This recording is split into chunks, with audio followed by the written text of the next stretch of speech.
जय हिंद दोस्तों, क्या हाल चाल। उम्मीद करता हूं कि आप लोग स्वस्थ होंगे, मस्त होंगे, तंदुरुस्त होंगे। अपनी हेल्थ का, अपनी पढ़ाई का और अपनी फैमिली का बहुत खूबसूरत तरीके से ध्यान रख रहे होंगे। दोस्तों, मैं प्रिंस कुमार आप सबका तहे दिल से खैर मकदम स्वागत करता हूं आपके अपने यूट्यूब चैनल जिसका नाम है दोस्तों NCERT बाय प्रिंस कुमार। दोस्तों, तो आज की इस वीडियो में आप लोगों को मैं पढ़ाने वाला हूँ बहुत ही इंटरेस्टिंग क्लास 10th का चैप्टर जिसका नाम है दोस्तों विज्ञान। चैप्टर का नाम है दोस्तों धातु और अधातु। ठीक है दोस्तों, रासायनिक विज्ञान का ये चैप्टर है जिसका नाम है धातु एवं अधातु। तो आज हम लोग बहुत बेहतर तरीके से जो है धातु और अधातु, जिसको इंग्लिश में मेटल एंड नॉन मेटल बोला जाता है, उस चैप्टर को बहुत बढ़िया तरीके से पढ़ेंगे, उदाहरण के साथ पढ़ेंगे। ठीक है, आप लोगों के भेजे में एक एक चीज़ घुसने वाली है, तो आप लोग तैयार रहिए। बस आप लोग को क्या करना है कि वीडियो को शुरू से लेकर आखिरी तक देखना है और मेरी यूट्यूब चैनल को क्या करना है, प्यार से सब्सक्राइब कर देना है, लाइक कर देना है, कमेंट कर देना है और अपने दोस्तों को ये वीडियो शेयर कीजिए ताकि ज़्यादा से ज़्यादा लोग इस वीडियो से फ़ायदा उठा सके और अपनी पढ़ाई को बहुत आसान बना सके। तो चलिए दोस्तों, बिना किसी देरी के लेट्स बिगिन इट, शुरू करते हैं। तो दोस्तों, क्या होता है धातु एवं धातु। देखिए, वर्तमान में 118 तत्व ज्ञात हैं। ठीक है, हमें पता है विज्ञान के अंदर जो है कि टोटल 118 तत्व हैं, एलिमेंट्स हैं। ठीक है, इनमें से जो है 90 एलिमेंट्स क्या हैं, धातु हैं, और 22 जो हैं अधातुएं हैं। कुछ उपधातु भी है, जो चीज़ें बच गई हैं, जो रेस्ट हैं, जो बच चुकी है, वो क्या है, उपधातु हैं, जो धातु भी कहलाती हैं और अधातु भी कहलाती हैं। उस उपधातु के अंदर जो होती है दोनों क्वालिटी होती है, दोनों विशेषताएं होती है। ठीक है, उदाहरण के तौर पर सोडियम हो गया, सोडियम को Na से दर्शाया जाता है। पोटेशियम हो गया, K से दर्शाया जाता है। उसके बाद मैग्नीशियम हो गया, Mg से दर्शाया जाता है। लोहा, जिसको Fe बोला जाता है। एल्यूमिनियम, कैल्शियम, ठीक है, बेरियम, ये सब क्या है, ये तमाम जो हैं ये सब धातु हैं। ठीक है, sodium, calcium, magnesium, iron, aluminium, calcium, barium, these all are metals. ये सब क्या है दोस्तों, धातु है। ठीक है, उसके बाद में देखिए, अब आपके मन में सवाल आएगा कि सर जी, हमारे आसपास धातुएं तो कौन कौन सी चीज़ें धातुएं हैं। तो बिल्कुल बहुत आसान तरीके से समझते हैं इसको। देखिए, हमारे आसपास में कौन कौन सी चीज़ें जो है धातुएं हैं। तो देखिए, हमारे आसपास की धातुएं, रोज़मर्रा के जीवन में हम लोग बहुत सारी धातुओं को यूज़ करते हैं। ठीक है, साइंस की यही खूबसूरती है कि वो हमारे जो आसपास का जीवन चल रहा है ना, उसी के अंदर साइंस छुपा हुआ है। बस हम लोग को जो है देखने की देरी होती है। तो देखिए, आप लोग कभी जब गांव जाते होंगे तो आपकी ट्रेन वगैरह जो है वो रेल पटरी वगैरह से गुजरती होगी। ठीक है, तो वो किससे बनी होती है, धातु से बनी होती है, तभी तो इतनी मजबूत होती है। उसके बाद में हवाई जहाज होता है, समुद्री जहाज होता है, गाड़ियों का निर्माण, इन सब में किसका यूज़ होता है, इन सब में धातु का यूज़ होता है। ठीक है, जो हम लोग बर्तन के अंदर खाना खाते हैं, फिर जो हम लोग 5 रुपये का सिक्का होता है, 1 रुपये का सिक्का होता है, 2 रुपये का सिक्का होता है, ये सब क्या है, ये सब धातु है। उसके बाद में जो हमारी माताएं बहनें जो है वो सब आभूषण वगैरह पहनते हैं सोने चांदी के, ये तमाम चीज़ें क्या है, सब धातु हैं।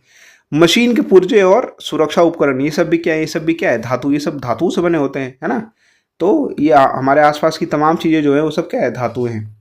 उसके बाद में ये देखिए, अब कुछ आपको एग्जाम्पल दिया जाएगा किसका, अधातुएं का। जो धातु नहीं है, अधातुएं का उदाहरण दिया जाएगा। देखिए, उदाहरण के तौर पर ऑक्सीजन, हाइड्रोजन, नाइट्रोजन, सल्फर को एच से दर्शाया जाता है, फास्फोरस को P से, फ्लोरीन को F से, क्लोरीन को Cl से, ब्रोमीन को Br से और आयोडीन को, जो नमक होता है, उसको I से।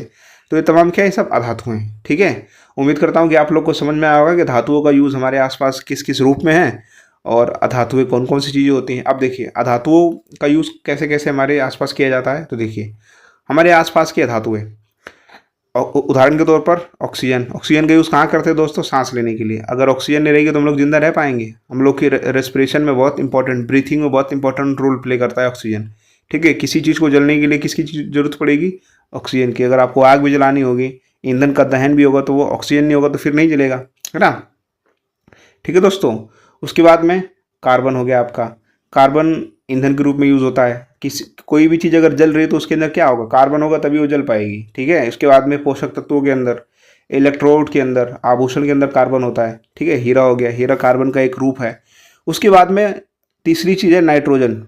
नाइट्रोजन का यूज़ हम कहाँ करते हैं, आप लोग जब 5 रुपये का कुरकुरा वगैरह, चिप्स वगैरह खरीदते हो तो देखते हो कि भैया जो पैकेट है वो कितना फूला हुआ रहता है ना। लोग, बच्चे को लगता, लालच में वो लगता है कि भाई 5 रुपये में इतना सारा मिलेगा, लेकिन जब वो उसको खोलता है तो उसके अंदर बस थोड़ा सा कुरकुरा होता है, बाकी सब उसके नाइट्रोजन गैस भरी होती है।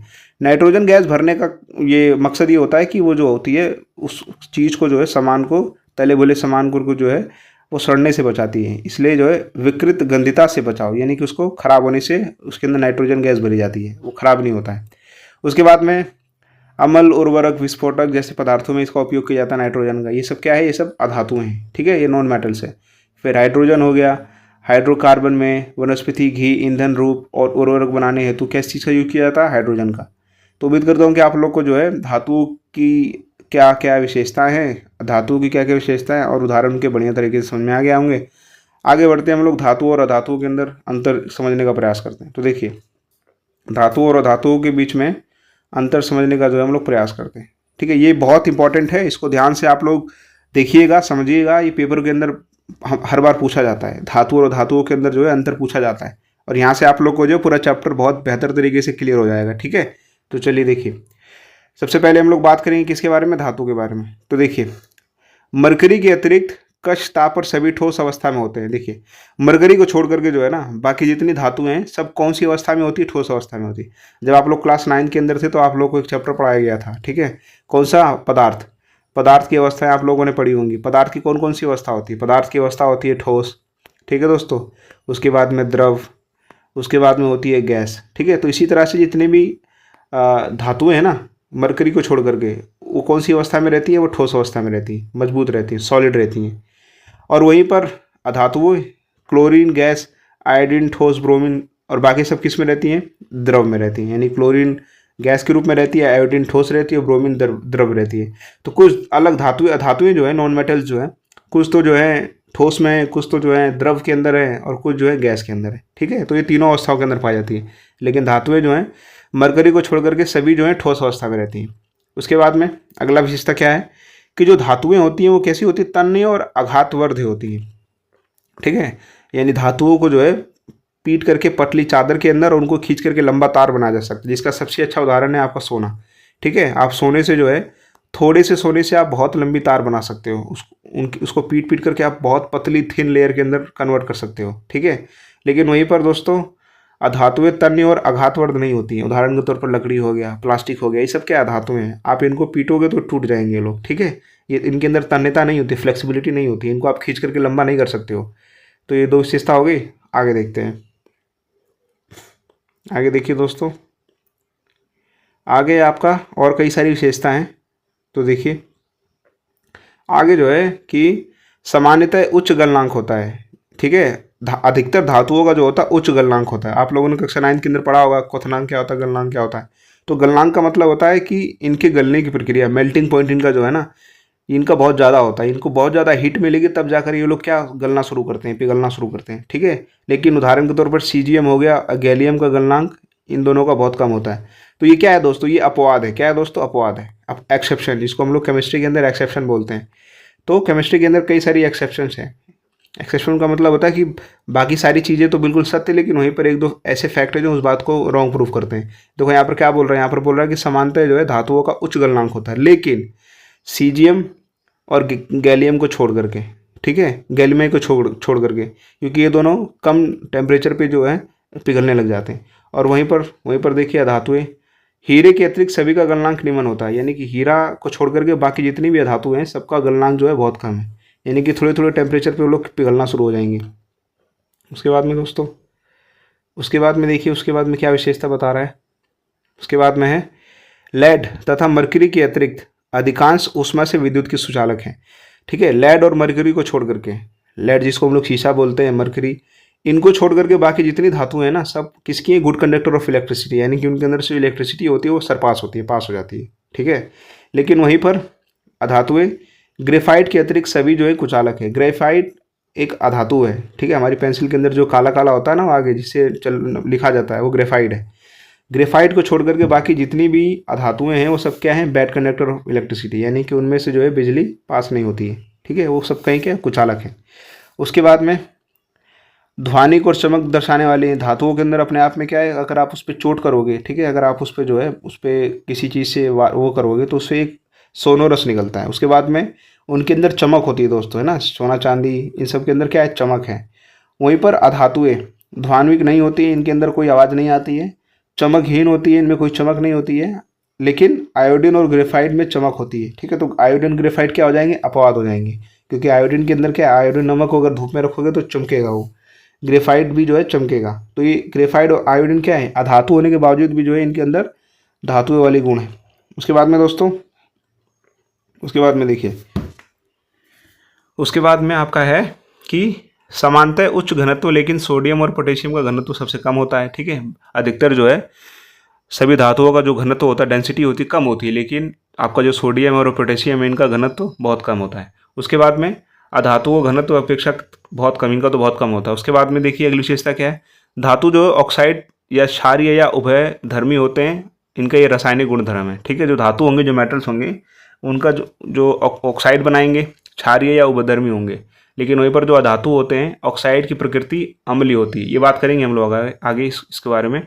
उसके बाद में अगली विशेषता क्या है, धातुएं तनु अम्ल से हाइड्रोजन को विस्थापित कर हाइड्रोजन गैस निर्मित करते हैं। ठीक है, अगर धातुओं को आप एसिड के साथ रिएक्शन कराओगे तो हाइड्रोजन गैस को क्या कर देंगे, डिस्प्लेस कर देंगे और हाइड्रोजन गैस निर्मित करते हैं।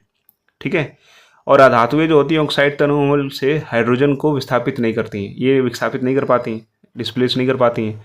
धातुएं ऑक्साइड आयनिक होते हैं और अधातुएं जो है ऑक्साइड संयोजी होते हैं। तो ये आपकी विशेषता होगी धातु और अधातुओं के बीच में। 6-7 विशेषता याद रखिएगा, आपका जो है काम बन जाएगा बढ़िया से। ठीक है, उम्मीद करता हूँ कि आप लोग को जो है अंतर समझ में आया होगा कि धातु की क्या विशेषता है और अधातु की विशेषता क्या है।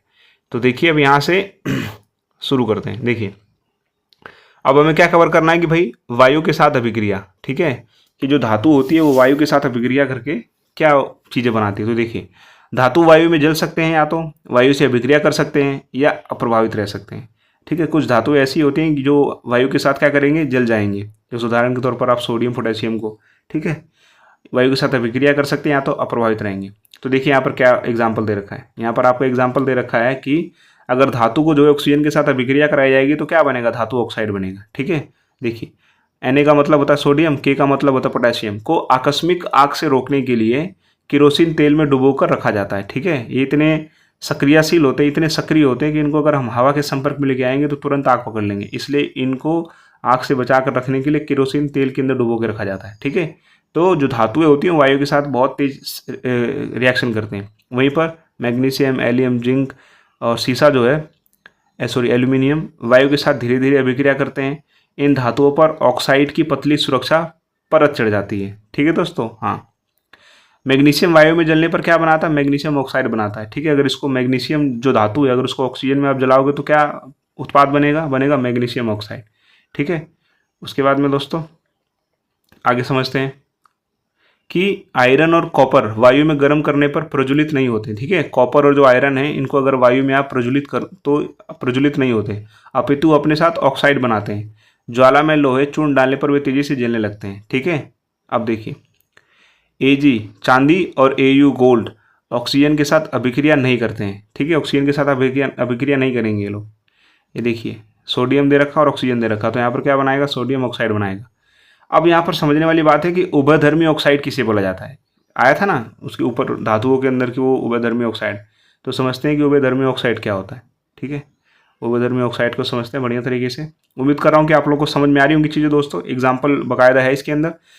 वे धातु ऑक्साइड जो अम्ल के साथ भी तथा क्षार के अभिक्रिया करने के बाद लवण यानी कि सॉल्ट एवं जल उत्पन्न करते हैं। तो उभयधर्मी ऑक्साइड का मतलब क्या है कि जब वो उनको एसिड या बेस के साथ रिएक्शन कराया जाए तो रिएक्शन के बाद जो है प्रोडक्ट में क्या बने, सॉल्ट बने एंड वाटर, तो उसको क्या बोलते हैं, उभयधर्मी। ठीक है, जैसे कि जिंक ऑक्साइड है, एल्यूमिनियम ऑक्साइड है। तो देखिए यहाँ पर एल्यूमिनियम ऑक्साइड प्लस में HCl एसिड है, अब इन दोनों का रिएक्शन कराया तो यहाँ पर क्या बनेगा, ठीक है, 2AlCl3 और यहाँ पर हाइड्रोजन यानी कि वाटर H2O बन रहा है। इसी तरह से यहाँ पर भी है दोस्तों। ठीक है, 2NaLO2 और यहाँ पर वाटर बन रहा है। ठीक है, जिसको हम लोग सोडियम एल्यूमिनेट बोलते हैं। ये बना, फिर उसने कौन सी गैस निकाली, मतलब वाटर बनाया, उसने जल बनाया, जल उत्पन्न किया, तो इनको क्या बोलते हैं हम लोग, उभयधर्मी ऑक्साइड बोलते हैं। वे तमाम धातुएं हैं जिनको जो है किसी एसिड के साथ रिएक्शन कराया जाए और वहाँ पर वो लोग वाटर बनाए तो उसको क्या बोलते हैं, उभयधर्मी ऑक्साइड बोलते हैं। ठीक है, उम्मीद करता हूँ कि आप लोग को ये समझ में आया होगा।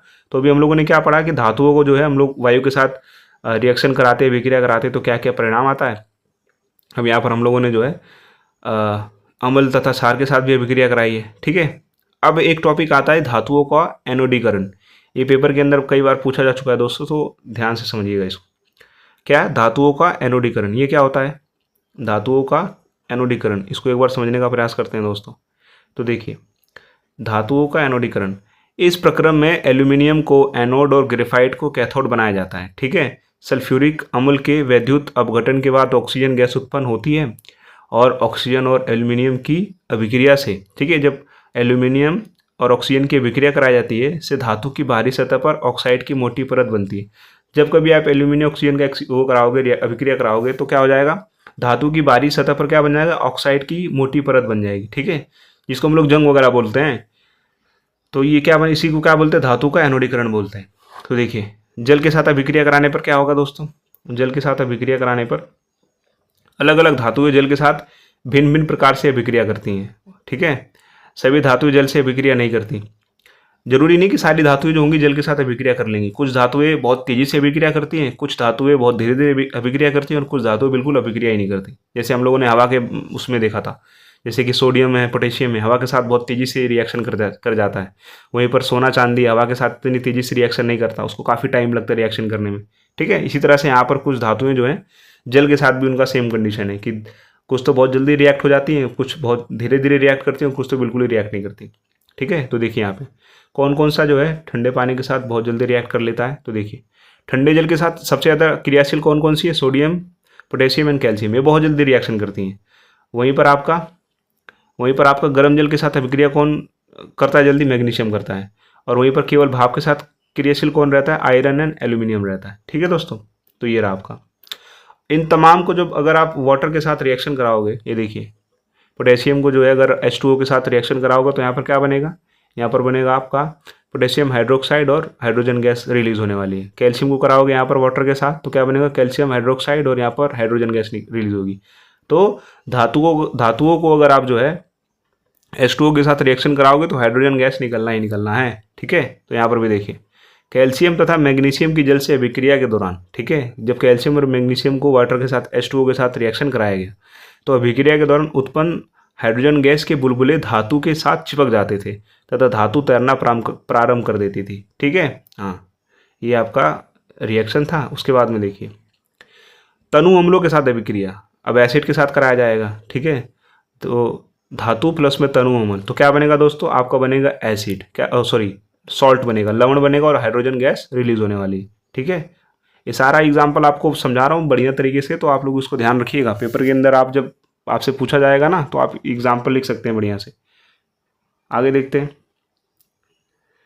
समानतः धातुएं तनु अम्ल यानी कि HCl हाइड्रोक्लोरिक एसिड जो हमारे पेट के अंदर बनता है H2SO4 के साथ अभिक्रिया कर लवण तथा हाइड्रोजन उत्पन्न करती हैं। ठीक है, क्या करती हैं, कर सॉल्ट बनाती है और हाइड्रोजन गैस रिलीज करती हैं। तो देखिए यहाँ पर दे रखा, आयरन को अगर 2HCl के साथ कराया जाएगा तो क्या बनेगा, आयरन क्लोराइड और हाइड्रोजन गैस निकलेगी। मैग्नीशियम को कराया जाएगा H2HCl के साथ तो मैग्नीशियम क्लोराइड और हाइड्रोजन गैस रिलीज होगी। जिंक के साथ कराया जाएगा HCl के साथ तो जिंक क्लोराइड और हाइड्रोजन गैस रिलीज होगी, है ना। तो याद रखिएगा कि हाइड्रोजन गैस जो है वो सबके अंदर कॉमन है, वो क्या होती है, रिलीज होती है। अब देखिए कुछ ऐसी भी धातुएं हैं जो अम्लों के साथ क्या करती है, रिएक्शन नहीं करती, है ना, they do not react with HCl। कौन कौन सी हैं वो, तो देखिए कॉपर हो गया, मरकरी हो गया, चांदी हो गया, ये क्या है, तनु अम्लों के साथ अभिक्रिया नहीं करती है। याद रखिएगा ये जो है तनु अम्लों के साथ रिएक्शन ही नहीं करती हैं। उसके बाद में दोस्तों देर आफ्टर तनु नाइट्रिक अम्ल के साथ अभिक्रिया उत्पन्न हाइड्रोजन गैस उपचयित H2O उत्पन्न करती है। जब धातु नाइट्रिक अम्ल के साथ अभिक्रिया करते हैं परंतु मैग्नीशियम एवं Mn धातुएं तनु नाइट्रिक अम्ल से अभिक्रिया करने पर हाइड्रोजन गैस बनाती है। ठीक है, हाँ। अब इसके अंदर एक टॉपिक आता है एक्वारेजिया का। ठीक है, एक्वारेजिया क्या होता है इसको समझने का प्रयास करते हैं। तो देखिए दोस्तों एक्वारेजिया ये क्या होता है, एक्वारेजिया जो है आपका, एक्वारेजिया यह 3 रेशियो या 3:1 के अनुपात में सांद्र हाइड्रोक्लोरिक अम्ल एवं सांद्र नाइट्रिक अम्ल का मिश्रण होता है।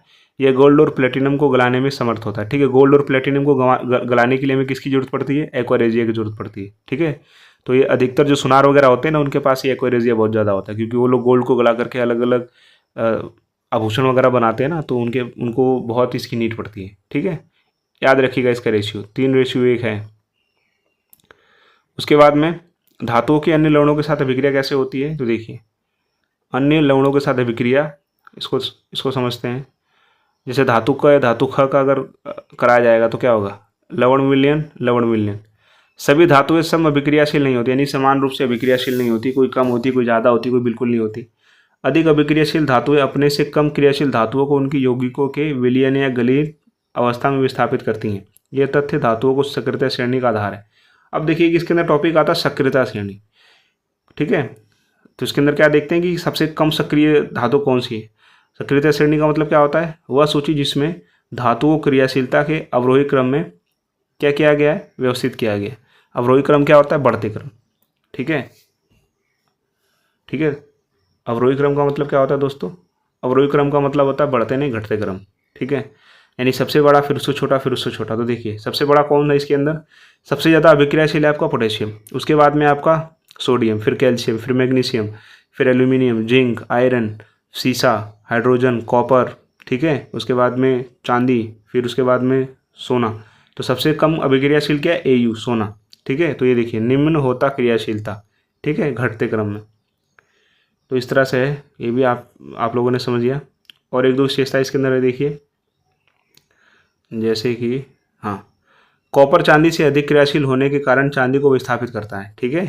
धातुओं की अधातुओं के साथ अभिक्रिया, अब देखिए अब धातुओं को किसके साथ अभिक्रिया करानी है, अधातुओं के साथ में। मेटल्स की किसके साथ, नॉन मेटल्स के साथ। तो ये भी देखिए तत्वों की अभिक्रियशीलता संयोजकता कोष को पूर्ण करने की प्रवृत्ति के रूप में समझी जा सकती है। छोड़िए इसको। धातु के परमाणु अपने संयोजकता कोष से इलेक्ट्रॉन त्याग करते हैं तथा धनायन बनाते हैं।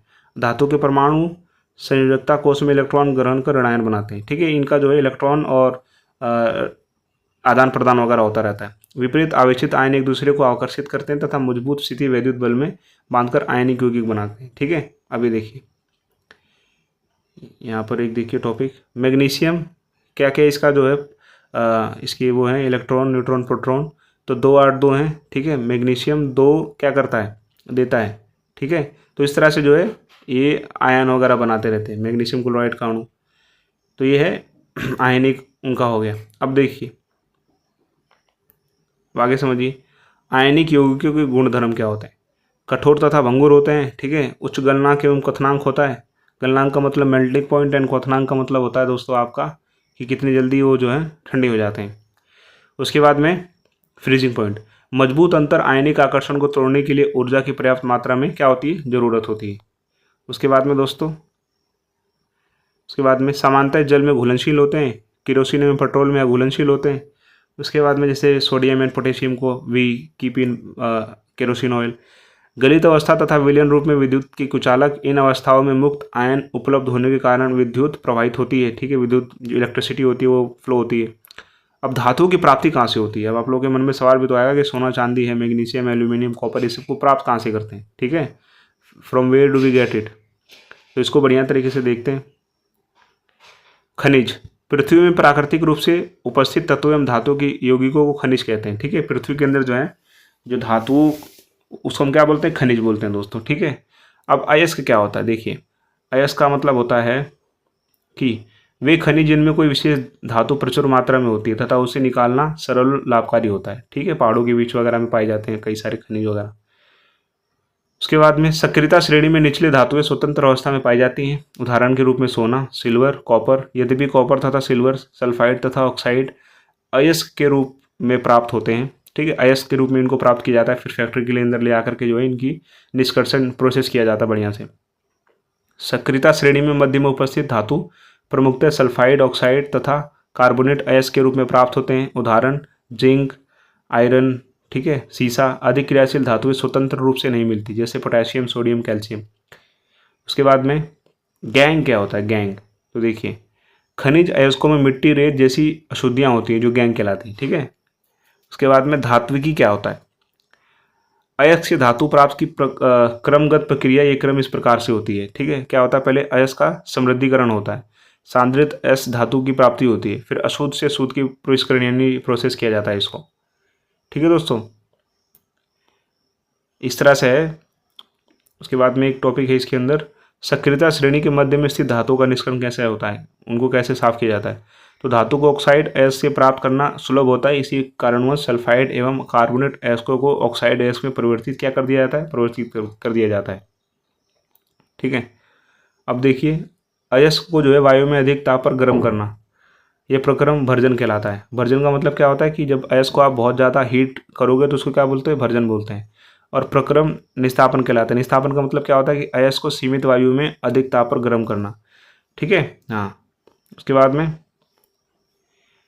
तो ये था आपका चैप्टर है दोस्तों। उसके बाद में सक्रियतर श्रेणी के शीर्ष में उपस्थित धातुओं का निष्कर्षण कैसे होता है, तो इसको भी समझ लेते हैं एक बार। इन धातुओं की बंधुता कार्बन की अपेक्षा ऑक्सीजन के प्रति अधिक होती है।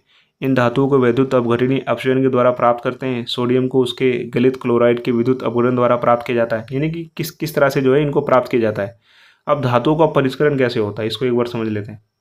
धातुओं का जो है परिष्करण, प्राप्त धातुओं की अशुद्धियां या अपद्रव्य को वैद्युत अपघटनी परिष्करण द्वारा हटाया जा सकता है, यानी कि इलेक्ट्रिक की सहायता से जो है जितनी भी इनके अंदर गंदगी वगैरह होती है उन सबको क्या करते हैं हम लोग, क्लीन करते हैं। शुद्ध कॉपर को इस विधि से प्राप्त किया जाता है। वैद्युत अपघटनी परिष्करण में निम्नलिखित प्रयुक्त होते हैं, ठीक है। तो देखिए इसके अंदर क्या होता है, एनोड होता है। अशुद्ध कॉपर धातु की छड़ होती है, कैथोड। शुद्ध कॉपर धातु की छड़ होती है, ठीक है। तो इससे जो है वो प्राप्त किया जाता है। ये देखिए आपको पूरा जो है इसके अंदर दे रखा है।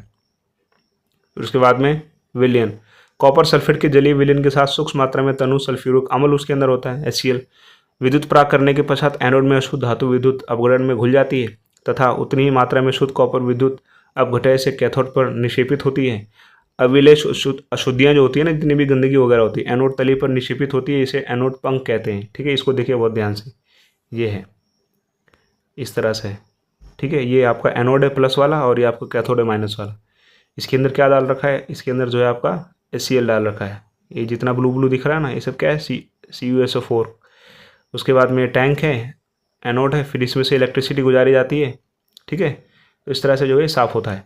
फिर इसके अंदर एक टॉपिक आता है संक्षारण किसे बोला जाता है। ये एक एक नंबर के अंदर पूछ लेते हैं दोस्तों, तो इसको बहुत ध्यान से देखना आप लोगों को। संक्षारण का मतलब क्या होता है दोस्तों, संक्षारण तो समझिए। संक्षारण का मतलब क्या होता है कि धातुएं अपने आसपास अम्ल, आर्द्रता आदि के संपर्क में आने पर क्या हो जाती है, संक्षारित हो जाती है, कमजोर हो जाती है। उसके बाद में सिल्वर, वायु में उपस्थित सल्फर के साथ विक्रिया कर सिल्वर सल्फाइड बनाता है तथा वस्तु काली हो जाती है। यही कारण है कि हमारे घरों में जो हमारी माता बहनें चांदी के आभूषण वगैरह पहनती है ना, वो हवा के संपर्क में, ठीक है, सिल्वर सल्फाइड की वजह से जो है वो काली पड़ने लग जाती है, ठीक है। उसके बाद में लोहा, आयरन। आयरन को देखते हैं दोस्तों।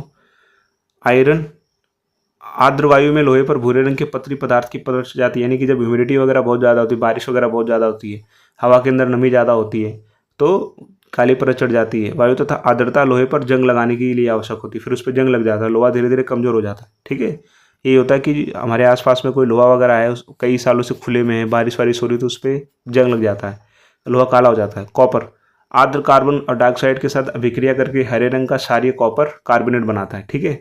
अब संक्षारण से सुरक्षा कैसे कर सकते हैं दोस्तों, बिल्कुल उपाय है इसका। तो क्या करना होता है हमें, संक्षारण से सुरक्षा, लोहे को जंग लगाने से पेंट करके रखना चाहिए। तेल लगा कर रखो, ग्रीस लगा कर रखो, यश लेपन करो, क्रीमियम लेपन, एनोडीकरण या मिश्र धातु बनाकर बचाया जा सकता है, ठीक है। मिश्र धातु भी है। उसके बाद में लोहे एवं इस्पात को जंग से सुरक्षित रखने के लिए उन पर जस्ते जिंक की पतली परत चढ़ाई जाती है, इसे यश लेपन कहते हैं, ठीक है। यशद लेपन का मतलब होता है जिंक की पतली परत। मिश्र धातु क्या होता है, वे धातु तथा अन्य धातु अथवा धातुओं का समांगी मिश्रण होता है, ठीक है। धातुएं और धातु दोनों मिक्स होती हैं, तो उनसे जो चीज़ बनाई जाती है उनको मिश्र धातु बोलते हैं। सूक्ष्म मात्रा में कार्बन का मिश्रण करने पर लोहा कठोर एवं प्रबल हो जाता है। लोहे में निकेल और क्रोमियम मिश्रित करने पर स्टेनलेस इस्पात प्राप्त होता है, जो कठोर एवं जंग रोधक होता है, ठीक है। उसके बाद में दोस्तों मरकरी को अन्य तत्वों के साथ मिश्रित करने पर अमलगम निर्मित होता है। पीतल यानी जिसको हम कॉपर बोलते हैं, कॉपर एवं जिंक की मिश्र धातु को क्या बोलते हैं, मिश्र धातु बनती है। कॉपर एवं जिंक से क्या बनता है, मिश्र धातु बनता है। तो ये था दोस्तों आपका चैप्टर जिसका नाम था धातु एवं धातु, कक्षा 10 के रासायनिक विज्ञान का अध्याय नंबर 3। उम्मीद करता हूँ कि आप लोग को जो है बहुत बेहतर तरीके से समझ में आया होगा। अगर आप लोग को वीडियो पसंद आई तो प्लीज़ लाइक कीजिए, शेयर कीजिए, सब्सक्राइब कीजिए, अपने दोस्तों को शेयर कीजिए और मेरे इस यूट्यूब चैनल को फॉलो कीजिए, क्योंकि मैं जो हूँ कक्षा 9 से लेके 12 तक के जितने भी NCERT के सब्जेक्ट्स हैं उन सब की वीडियोस बनाता हूँ। तो आप लोग जो है मेरे यूट्यूब चैनल को सब्सक्राइब कीजिए। बहुत बहुत धन्यवाद। उम्मीद करता हूँ कि आप लोग जो अच्छी तरह से पढ़ाई कर रहे होंगे और अपना ध्यान रख रहे होंगे दोस्तों। तो मेरे इस यूट्यूब चैनल को सब्सक्राइब कीजिए NCERT बाय प्रिंस कुमार को।